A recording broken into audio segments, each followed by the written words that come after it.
Alright guys, so welcome back here to the Dev Realm, and today we are carrying on with our series. And in the previous episode, what we did here is that we have set up our widgets, loading the data and triggering a callback on our controller.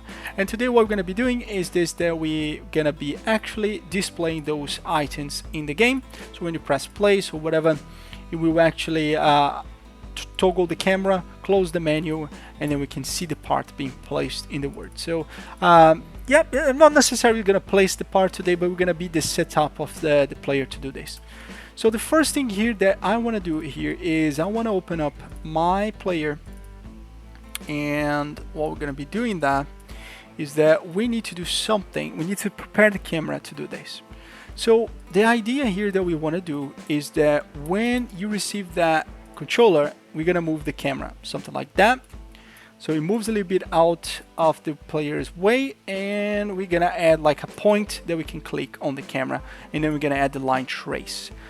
Okay, so let's do that. So to do this, we're gonna create here an event on the player, and here is gonna be I'm gonna create here a custom event.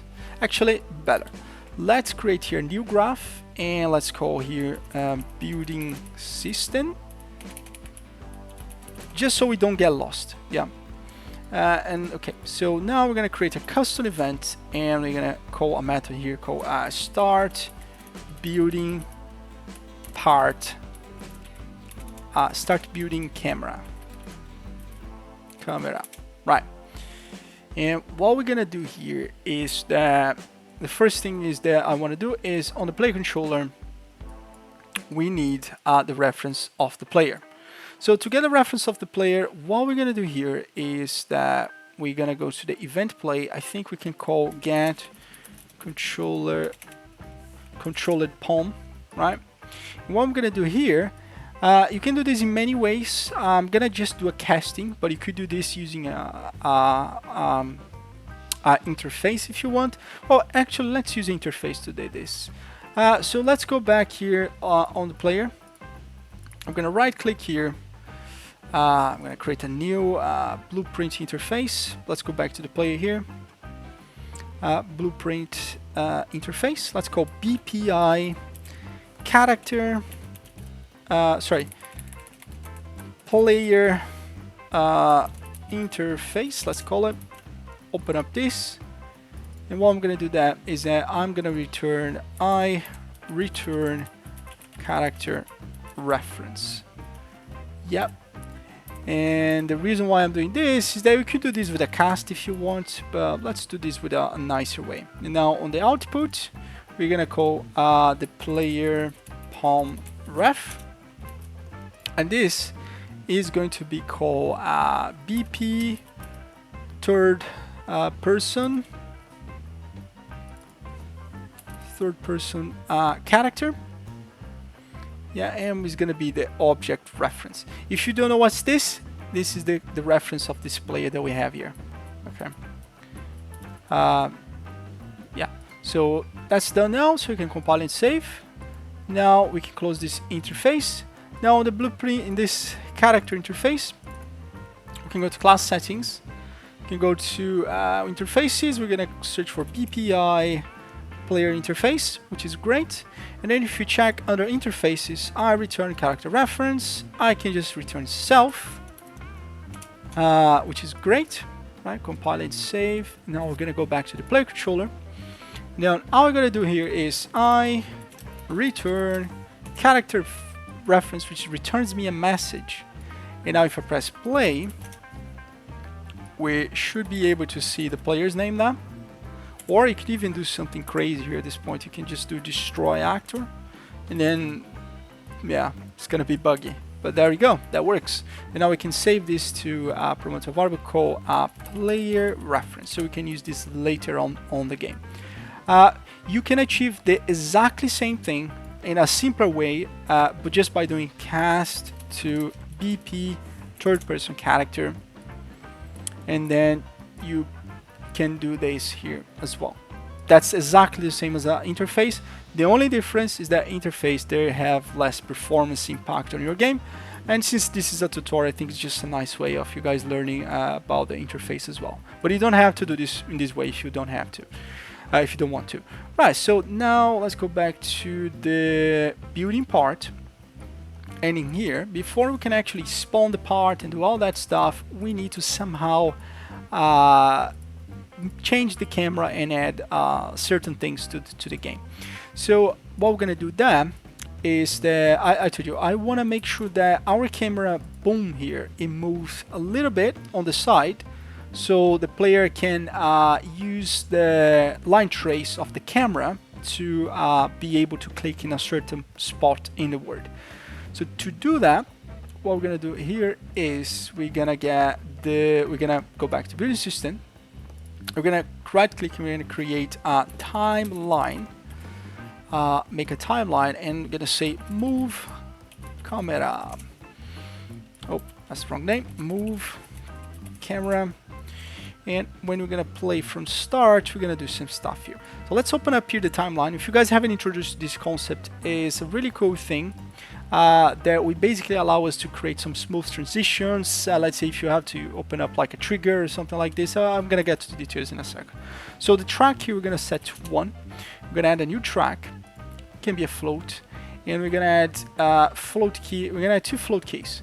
The first one here is going to be 0, 0, and the other one's gonna be 0, 1.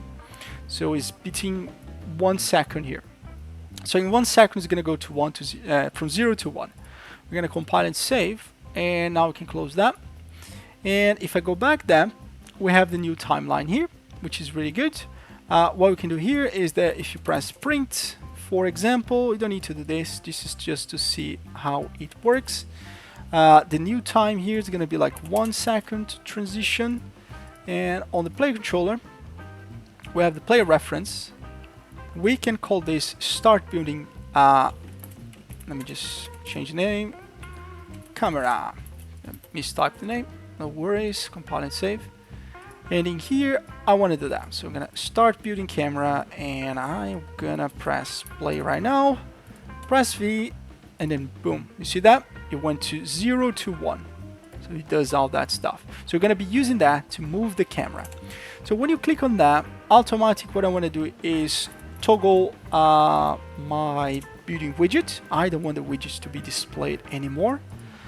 And what I'm gonna do here is now let's play up with the camera.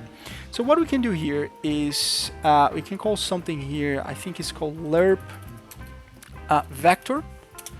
And basically the lerp vector is what we're gonna use here to transition our camera. If you don't know what this is basically from the current location to this location, and how is the alpha from 0 to 1. So this basically will translate how long and the speed that you want to move from this location to that location. So let me show what I mean here. So what we're going to do that is that we're going to get a camera boom here. We're going to go back that, and we going to first get transform. No, get location. We're gonna get a socket, or I think, yeah, the socket location is fine.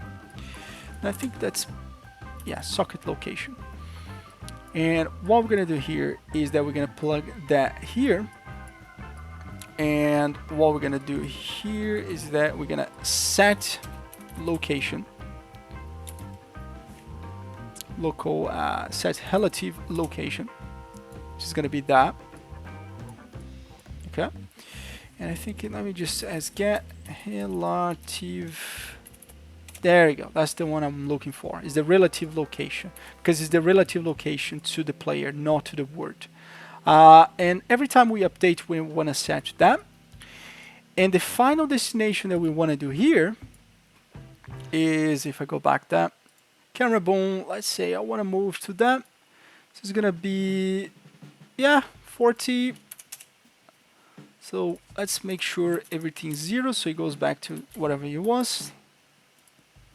Yeah, so what we're gonna do that is we're gonna move this for like 180, 140, I think. So it is a little bit, so it goes to like cameras on the shoulder or something like that.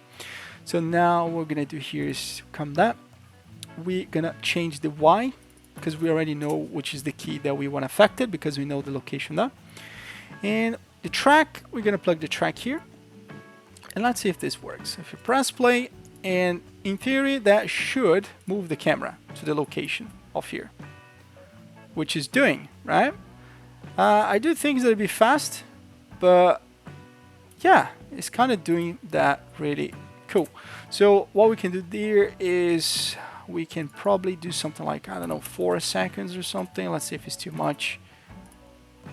I think we're gonna do here is just gonna leave it 1, and let's play to, I don't know, 40. Let's find a small value that we can. There you go. And the next thing that we want to do here is that we want to add a widget so we see like a crosshair that we can see where the player is pointing. And to do that, we're going to create another widget here. And let me just find those widgets. And right click, I'm going to go to user interface, and I'm going to search for WBP widget. Let's point location, or it doesn't matter, you can call crosshair or whatever. So I'm going to open up this. I'm going to add here a canvas. And here we're going to add here a border, which is going to be our crosshair. But in the middle of the screen, exactly in the middle of the screen. And now what we're going to do that is make sure the alignment is 0.5 to 0.5. Let's make this a very small square. We need to adjust this in the game to see how properly we're going to make it, but we're going to make it very small as possible so it doesn't annoy the player, and at the same time the player knows where he's looking at. If you have a nice design for this, you can use it, but I don't have one, so I'm just going to be using that for now. And right now what we can do that is that we gonna create widget, and we're gonna add the cross, the point location, and let's see if that works. So if I press play right now, let me just make my screen a little bit bigger. There we go. And also I have my character, press V, place, and oh yeah, it doesn't work because you have to add to viewport. There you go. Otherwise it won't show up. And you see, so that's where is our camera location. You can see that our camera is too low. I think that's too low. So what we can do here is that we can just make sure that the camera, it goes a little bit up. Yeah, maybe, yeah, 50 sounds good. Let's check if it's too big, it's too much. That's okay. And then what we can do here, well, what we can do here as well is that if you're happy with those values, you change only when it goes to the building mode. So you put something like 50, so the camera transition like that. So you see, it's over the shoulder. I know where I'm pointing out at, and that point, where exactly where I'm pointing at, is going to be the place where I'm going to be putting my parts and stuff like that. So once again, guys, thank you very much for watching. This is just the first part of the setup. So in order to keep the video short, I'm just building small parts so it doesn't get too long. And then in the next one, we're gonna be toggle on, toggle off this building part by right-clicking. And then we maybe gonna be adding the part that once the player moves the mouse around, is gonna be following the mouse around. And then when the player click, it will place the part. So thank you very much for watching, and I see you guys in the next lesson.